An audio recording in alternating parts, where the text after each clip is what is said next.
Hello there guys, and welcome to Talk Football with Tyrone, and welcome to our video today.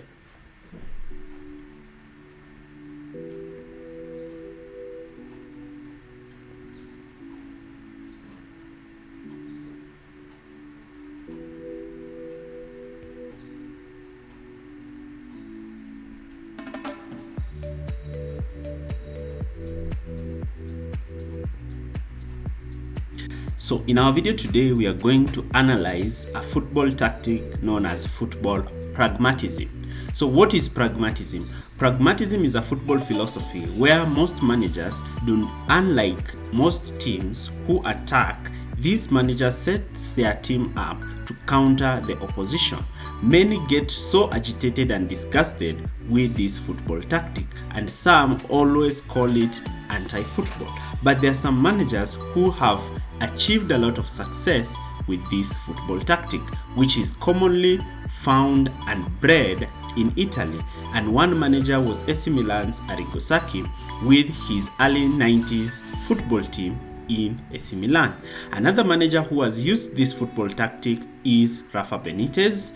Another manager to employ this tactic effectively is Diego Simeone. Also at Juventus, Massimiliano Allegri has employed this tactic, but the godfather of this football tactic is Jose Mourinho, who is regarded as the most pragmatic manager in world football. This pragmatism has enabled Jose Mourinho to win many titles and leagues in different countries across Europe. A lot of managers have also adopted this football tactic from Jose Mourinho. Zonal and man-marking defensive strategy is one key pillar of this formation.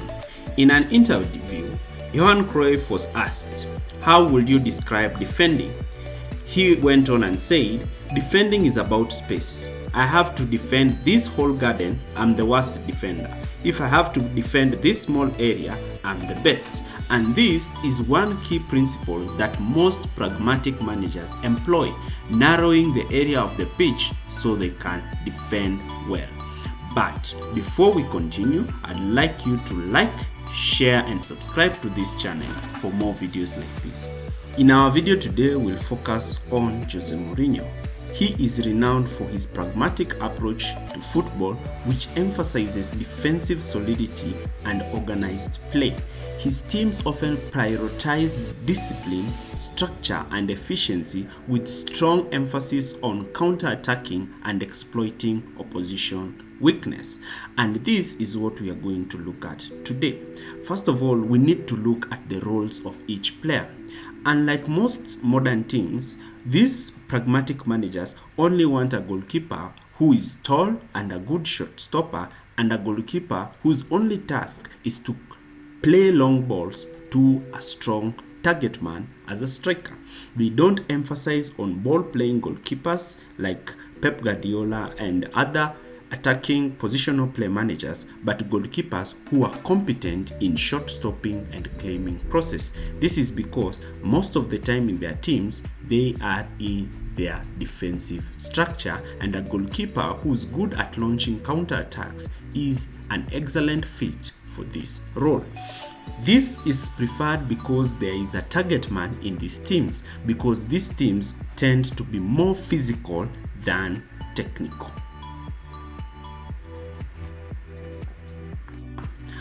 Let's look at the role of the center backs. Now, in these teams, the center backs are normally very physical and tall, but one of the center backs is renowned for his passing range.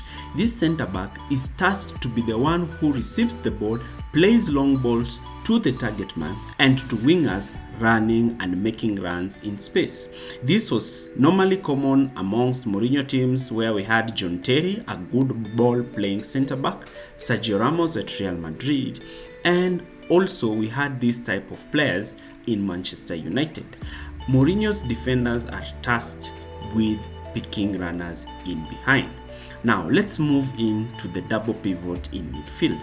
These midfielders are mostly destructive, but one midfielder is technical, who is able to pick players who are making runs and players who are in between the lines.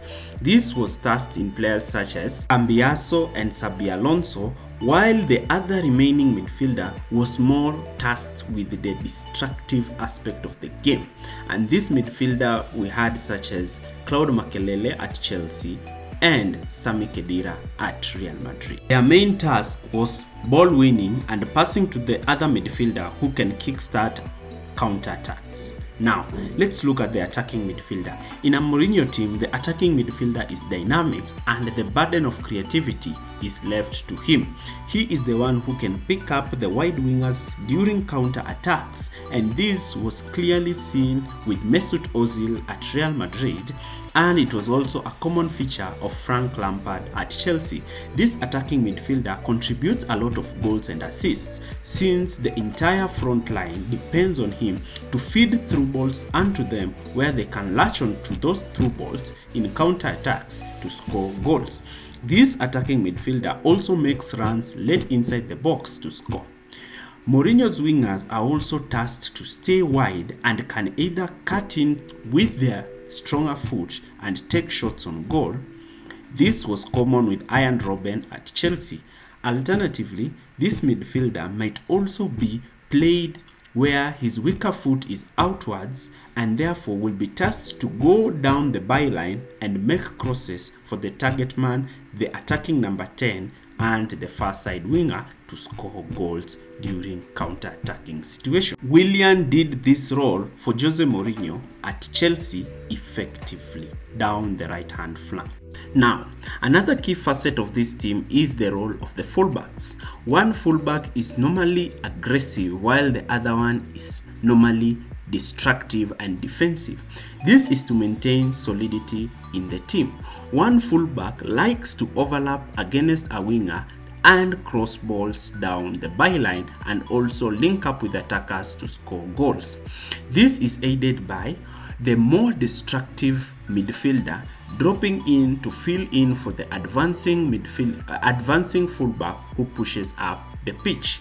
This was common amongst Mourinho teams, where Ramos was played as a right back at Real Madrid, while Marcelo was more attacking. At Chelsea, Ashley Cole was more attacking than Bossing. Now, another key facet of pragmatism is the back five formation. This back five formation gives the owners on the wing backs to be pushing forward and whipping in crosses for two aerially dominant strikers, and this is aided by three central defenders who are also physical remaining behind, with one midfielder joining the attack, normally a creating midfielder. This solidity ensures that when the team drops back, they are able to cover all zones of the pitch, limit central progression, and have three aerially dominant centre backs to deal with crosses, while the wing backs are able to shift and cover in the wide areas. This central overload of 8 players ensures the team is rigid and is unbreakable. This sometimes shifts into a 5-4-1 when the opposition teams is creating overloads against the wing backs, and this enables the team to have defensive solidity. Now, most teams in Europe push their players high up the pitch in an aggressive press to limit the opposition from building from the back. This is aided by a man-to-man press where everyone tries to get the ball from their marked marker. But this poses challenges because spaces are left in midfield and in the backline of the opposition team, and the man-to-man approach at the back may be risky since most defenders will not be technically able to stop world-class wingers. Now, pragmatic managers do not like to find themselves in these situations, and therefore, rather than engaging in a high press that is going to leave wide spaces in behind for runners to run as a result of one of the center backs or the goalkeepers picking them with a line-breaking pass or a lofted long ball, pragmatic managers choose to retreat and sit in a mid-block, mostly a 4-4-2 mid-block, with the number 10 and the striker covering the holding midfielder from the opposition team, while the two midfielders at the base covering the two number 8s. This ensures that the team only limits the center backs to have the ball, since they cannot do anything with it, and therefore they press them momentarily when the center backs try to advance with the ball into their midfield half. Like you can see here, a center back trying to overlap with the ball, but a forward is pushing on while the other one is covering the holding midfielder. This piston pressing strategy ensures there is limited central progression. This is advantageous to the team because now the opposition is only tasked to play the ball wide or backwards, and therefore giving them defensive solidity, and once they receive the ball, an opportunity to counter attack. Now, this piston pressing strategy ensures that the center backs do not have time on the ball, but since the two 8s have been marked, most possession-based teams have deployed the false 9 position, whereby a forward drops to receive the ball and link up with the deep-lying playmaker who is playing behind the forwards to launch wingers who are cutting in from the wide areas to attack the box. And this has been problematic to teams that sit in a 4-4-2 mid-block, and therefore pragmatic managers have also come with ways to stop this kind of approach. And here is the way. These teams decided to sit deep just in front of the opposition goal box to limit progression down the midfield area. Compact midfield and defense lines ensures that forwards do not get time to drop in these zones to receive the ball. This limits the opposition to be making hoofed crosses where the aerially dominant center backs are able to head them out. Crosses can also be claimed by a good shot stopper like Peter Cech, who used to do at Chelsea.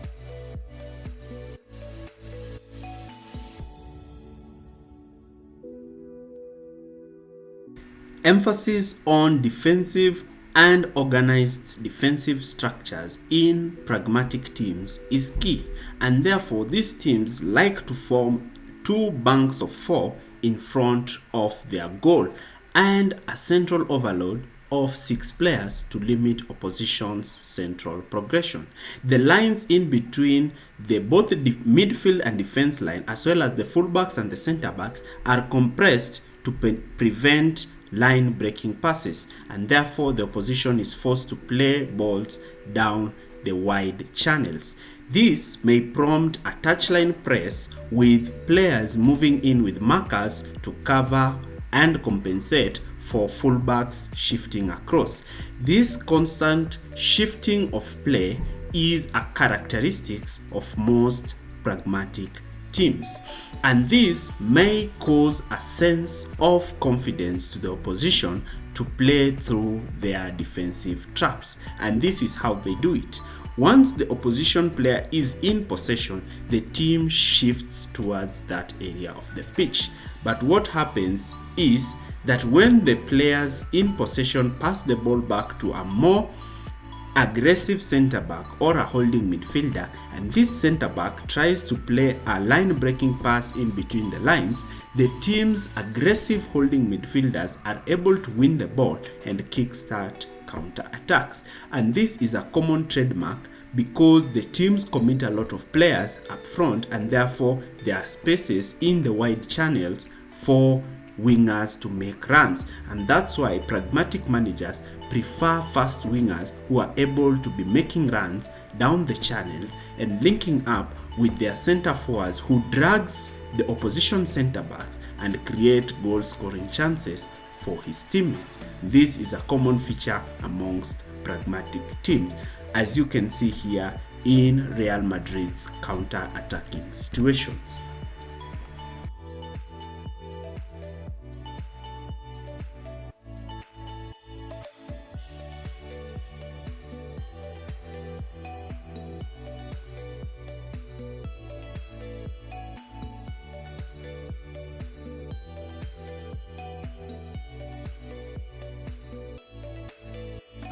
Now, Jose Mourinho might have not won the UEFA Europa League this season with Roma, but they had the most chances in the game.